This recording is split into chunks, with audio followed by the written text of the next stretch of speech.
The other amiibo in the 2-pack was a new rendition of Zelda, this time sporting her Wind Waker design. The figure shares much of her utility with the previous Super Smash Bros. Zelda amiibo. However, she does give Breath of the Wild players a unique Hero's Shield from the Wind Waker. The fact that she drops this shield may be a reference to the Minish Cap.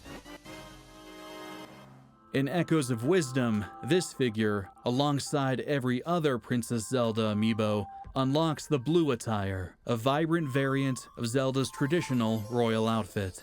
Like Toon Link, this figure is based on art from the Wind Waker. It's brought to life well, and the details on her dress and jewelry are impressive, especially the engravings on her necklace.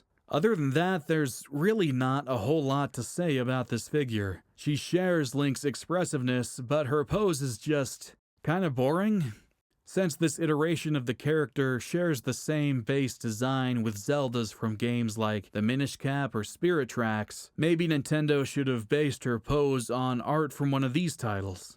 Alternatively, they could have used this more dynamic art from the Wind Waker and given her an action pose. Or they could have released a Tetra figure instead, which I think a lot of Zelda fans, myself included, would have actually preferred.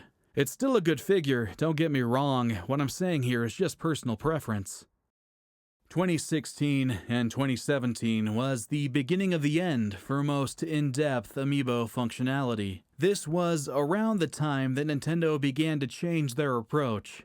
I think the company had come to realize that the figures hadn't really earned them a piece of that Toys to Life pie, which, after a few years of being the new hot gaming trend, was beginning to crumble. Instead, the figures had created a passionate collector's market. Many players who bought amiibo weren't even taking the figures out of their packages to scan them. Others who weren't interested in buying amiibo, or who simply couldn't because of stock issues, "Your mother and I stole you from a richer family. You could have had a better life," were understandably upset that Nintendo was locking interesting content behind a plastic paywall. Moving forward, amiibo began to have more sporadic releases, while continuing to look better and better. These newer figures seem to focus more on being interesting collectibles and less on in-game functionality.